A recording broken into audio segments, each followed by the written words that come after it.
simple lesson nga ma-learn nato niini nga ebanghelyo nga gibasa karong gabi una. That simple or storm or bagyo dili sayon sa mga disipulo nga mga nanagat or in real life. Yes, nakapaduol ta sa kinabuhi pinaagi sa bagyo sa kinabuhi. When you have storms in life, mo ni makadevelop na to, it's either we make it or break it. Magdepende ni sa atong pagsalig sa Ginoo. But sometimes, kita mismo natabunan. No?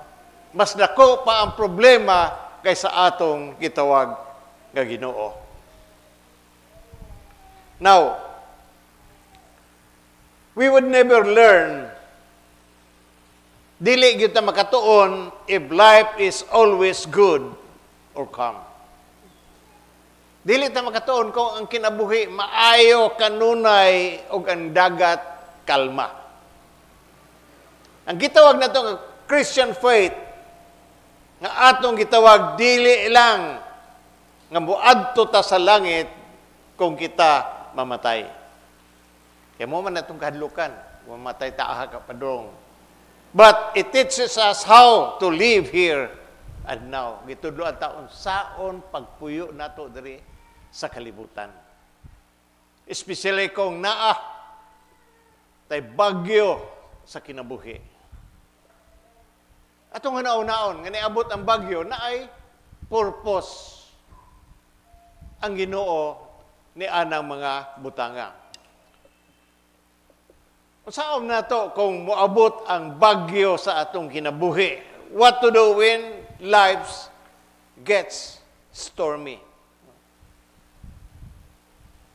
Number one, kung dili ta mo spend time with the Lord, nga kalma ang panahon, walay problema. Anyway, okay ra ko. Kalma man, walay problema. So I will not spend time with God. Then, you won't know how to trust Him diya sa gitawag na ito nga bagyo. According to the gospel, ang mga disipulo, gibagyuhan sila by the storm with Jesus with them. Atong gibasa nga gibagyuhan ang mga disipulo nga uban nila si Jesus, even though si Jesus natulog. The disciples were not exempted sa mga bagyo sa kinabuhi because Jesus was with them. Dili sila exempted. Nga uban nila si Jesus. And also, kitang mga Kristohanon, we are not exempted sa atong gitawag nga trial sa kinabuhi. Whether we like it or not, kitang mga disipulo ni Jesus, ang atong pagtuo kaniya must be tested before it can be trusted. Tested yun na.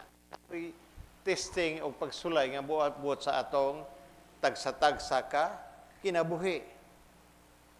Yes, ang uban naghuna-huna, it is true.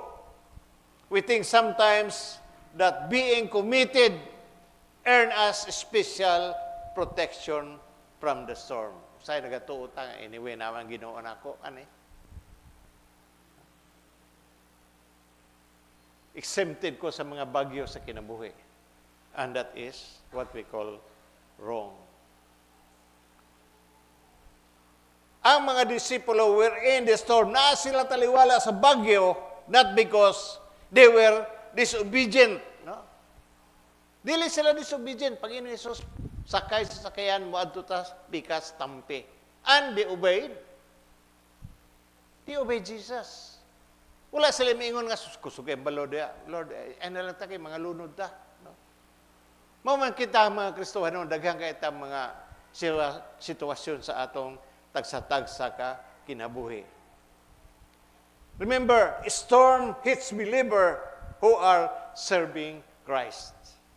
Now in Luke,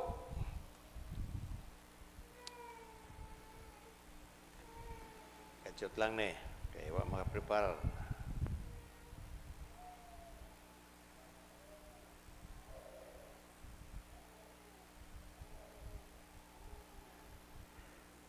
Luke 8:22.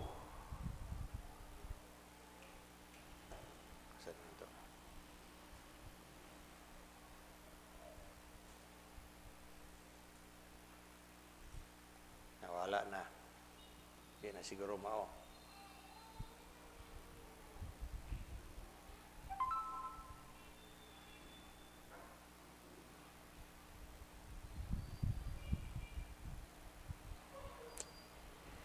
Pasara ko ng Luke 8:22, palihog. Kaya di ko makadto sa akong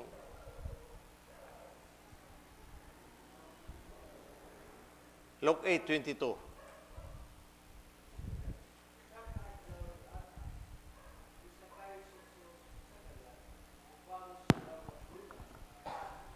Ingon siya kanila.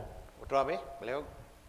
Usa ka adlaw ni ana misakay si Jesus sa sakayan uban sa iyang matinun-an ug miingon siya kanila, manabok kita sa lanaw, busa migikan sila. Dito. So, the disciples obeyed God. Obeyed Jesus nga manabok ta dito. Wala sila na go against kang Jesus kundili. They obeyed Jesus. But in the middle, these men committed their lives to serve Christ and obey Jesus. Led them straight. Mo'y nagdala nila dito sa gitawag nga bagyo. But in reality, Jesus was with them in the storm. Amin batana. Naguban si Jesus panahon sa ilang bagyo, problema sa ilang kinabuhi. Mao gihapon ta. God with us. Amin batana.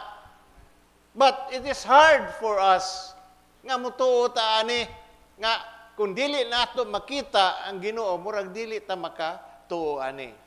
But in the reality, Jesus was with them in the storm. Now, Hebrews 13:5 kuno kon kinawala ni akong di makakuan. Hebrews 13:5.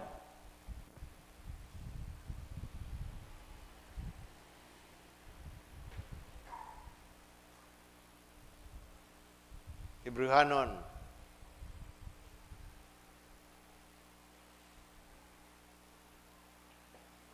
Kaya nako na. Hebrews 13, verse 5. Nagaingon.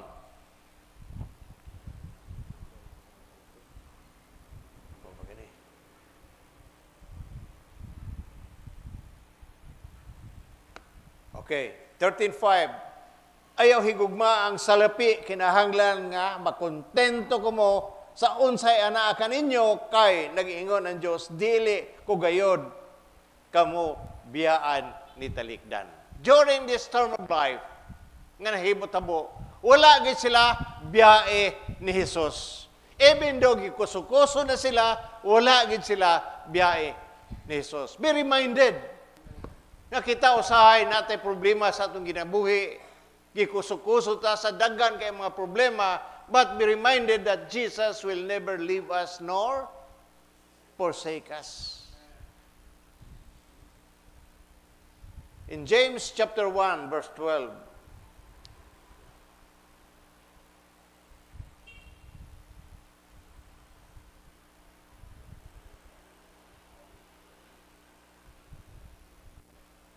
bulahan ang tao nga mobarog taliwala sa mga pagtintal kay sa iyang pagdaog makadawat siya sa kinabuhi nga ganti nga gisa sa Dios alang ni adtong mga nahigugma kaniya. Bulahan ng tao nga mobarog taliwala sa mga pagtintal.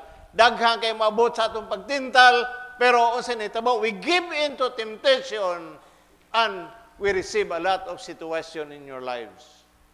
Pagtintal. Labi na karong panahon na nga grabe ang tentasyon nato.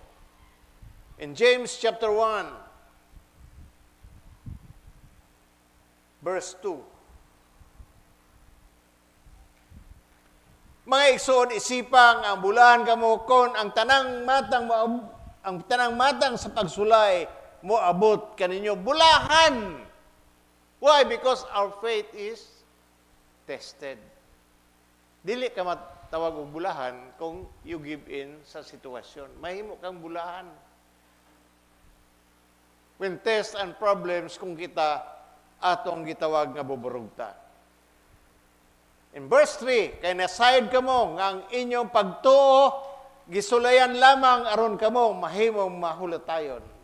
Kay nasayod kamo nga ang inyong pagtuo gisulayan. All things is tested pag nangalagad ta sa Ginoo.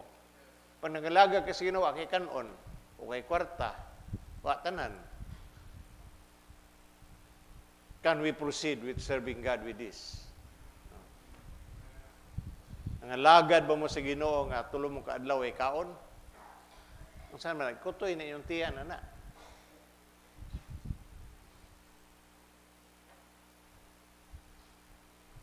I did not give in for those things.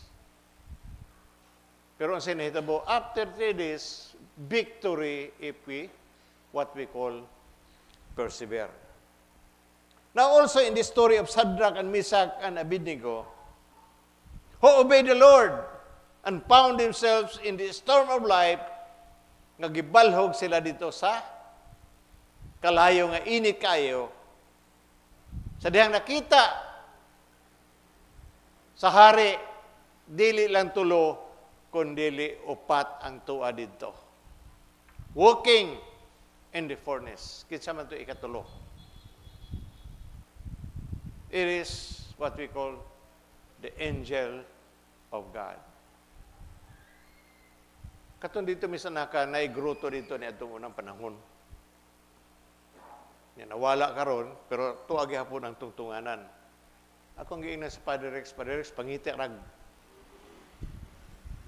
Mary di having a statue or Saint Michael. Kaya ako ipuli dito. No? Kita po mi. Pero pwede siyang mahala. Pero anyway, kung mo palit yung ko anak. It's either Virgin Mary or Saint Michael, the Archangels. Kaya kung nakaadto mo dito sa nakan, ay patungan dito. Nakakita ba ito ninyo? Ay patungan dito ang butangan na lang o bulak. Kaya ba, siguro ka na, di kong toto, no? May altar dito.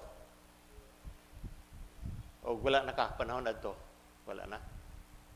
Nakapa dito, di kon? Na. Amin di kong toto, o diha. Wala, absent. Dito malangit. Kitaray matog langit karon. Okay. Now, I believe the fourth man was either the angel or the Lord. He didn't leave those faithful men alone in their trials. Wala biyay ni Jesus o sa anghel. Kasi Shadrach, Meshach, ag Abednego, panahon sa ilang trial, sa ilang kinabuhi. Nagbagot-bot ba sila? I don't think so. Storm should drive us to trust the Lord of the storm. Pagsalig lang yun niya ang atong kinahanglan karong panahon na. We need to learn to trust God during trials. If you don't know how to trust God in the storm of life, we need to learn. Kinahanglan kamaotaon sa ang pagkumbat nato sa atong tagsa-tagsa ka problema. Tagsa-tagsa ka mga trial mo abot sa atong problema, kinahanglan kamaota mo kumbat. Kung ato nang mabuntag, kung ato nang mabuntog ang kalisod, ang pagsulay, kung atong napasaran, dili na mo balik sa ato. Amin matana. Pero say dili tagapasar. Mana mo ingon tanganong ni kini problema sige man abante. Wa man katapusan. Why? Because wala nimo ma-overcome ang imong tagsa-tagsa ka sitwasyon. Kung ma-overcome na to ni, Mubalik man, dali ra kayo pangitaan na og solusyon sa atong sitwasyon pinaagi sa pulong sa Ginoo. Sa akon ingon, storm should drive us to trust the Lord of the storm. We need to learn to trust God during trials. Kung dili ta ka mao, then we need to learn. Daghang kay mga karakter sa Bible nga angay natong tun-an. The better we know the Lord, the better we can trust Him. Kung nagsalig ta sa Ginoo, ibaon na to sa pagsalig sa Ginoo, the better we trust God. Don't wait until the storm, bagyo o problema mo abot sa imo. Unya ayha ka mangita sa Ginoo. Trust Him. Trust Him daily in the small problems you face. He may instantly comes the storm. Iyang linawon ang bagyo. Whether ang imong gisakayan malunod. Pero natay mga problema sa atong kinabuhi, pero moabot yun na. Nga daatay kalinaw. The peace that comes from trusting in Jesus, the Lord, is overall the storm. Ang atong problema, ato ra magyong hinimuan niwa. Dili magyud ni sa Ginoo. Pero still, God is a merciful and gracious. Gusto taniyang tabangan panahon ni ana nga sitwasyon. But can we trust the Word of God in that area? O magbagot buta. Ang pagsalig nato sa Ginoo, importante. Like the disciples, nag-ingon sila. Nag-ingon siya, pasakay mo, kaya nagmadto ta pikas tampi. Did the disciple realize nga naibagyo nga mabot? No. Gitulod sila ni Jesus sa trials. But because of Jesus, they overcome every situation in our lives. Trusting God, pagsalig nato sa Ginoo, sa katibukan sa atong kinabuhi, mao na ang pinaka-importante. Amen ba ta, anak? Trust God. Kamo mga batanon re, mga bata, magtuon mo og unsaon pagsalig sa Ginoo. Dili lang mo permi dok-dok ng dok-dok, sige dok-dok. Wa mo makuha anak. Wa mo kumingon nga dili mo duwa. But usahay nagsubra inyong duwa rather than meditating the Word of God. Unsa katong wali ni Bishop atong miaging Domingo? Unsaon ako pag-apply sa akong tagsa-tagsa kay kinabuhi? Ma-apply ka nako. At 7 years old, I have a good relationship with God. Di galing ko makarimim kung born again ba ito o dili. Basta gitudluan mi, anang mga bahina. Ug wala makawang ang pulong sa Ginoo, ni tubo gyud. Dugay mo tubo, pero mo tubo gyud na. Amen ba ta, ana? Learn to trust God. Salig sa Ginoo. Pag meditate His Word day and night. Ngayon sa Joshua. Matukos Joshua kadyota. Old Testament, Joshua chapter 1, verse 8. Usahay, mao na yung pinaka importante nako nga usa ka bersikulo nga mao ning ginabalik-balik nako kung ako nagkalisod-lisod. Ayaw gyud kalimti ang balasahon sa balaod, kinahanglan na tun-an mo kini adlaw o gabi. Unsay buhaton? Tun-an mo. Kung himuon nimo nga tun-an mo adlaw o gabi, og pagkinubuhi sumala sa tanan na isulat niini, magmauswagon ka. Gusto ba ta mauswag? Well, laing prinsipyo sa Ginoo mo ran Bisag usaon nato exhibition sa Bible. Meditate the Word of God day and night. kung naatay kapansanan sa atong kinabuhi, meditate on the Word of God. Kung naatay panginahanglan financially, meditate the Word of God. Amin ba ta, anak? Isulti sa pulong sa Ginoo. Salamat, Lord, nga pinaagi sa imong labod. 2,000 years ago ako naayo. Salamat, Ginoo, nga imong pulo nagingon, Philippians 4:19. Nga ikaw, Lord, magsangkap sa tanan namong gikinahanglan. In terms of finances also. Salamat, Lord, nga ikaw musulba daaning problemaha sa financial aspeto sa akong kinabuhi. Sa iyo na naghatag ka ba sa imong tithes and offering? God will help solve your problems. Ito mo yung problema. Kay people now become stingy. Ngayon mong laugan. Dili mo kuot sa bulsa. Pero kung anong prinsipyo sa Ginoo, mo kailangan itudlo, kundi mo ang prinsipyo sa Ginoo. If you do those things obedient to God, then trust God, and God will fulfill His word. And kasi, I will see to it that my word work, that my word will be performed in your life. Nga akong pulong, muhimo diha sa imong kinabuhi kung kita magmauswagon.